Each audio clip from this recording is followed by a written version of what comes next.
Okay, again. Ready? Go. Okay, this is the Freestyle 21, and I'm going to open it up here, and this is the simple, kind of a rectangular shape that we have. And some people have asked, how do you fold this? So I'm just demonstrating again what we do.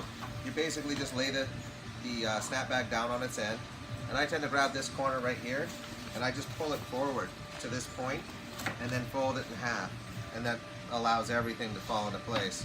So again, just showing you one more time, obviously it just kind of springs open back to its original state. If I was going to fold it, I go like that, and I just kind of take this piece and pull it tuck it towards itself.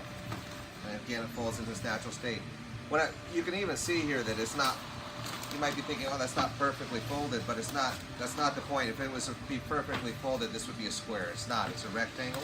So you're just bringing the 2 points together. You can even do it in the air and folding it in half.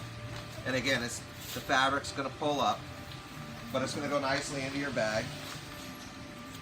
So the bag is sized properly for the way that it's folded. And again, when you bring the item out, and even though it's pulling down like this, when you pop it open, everything returns to its natural position.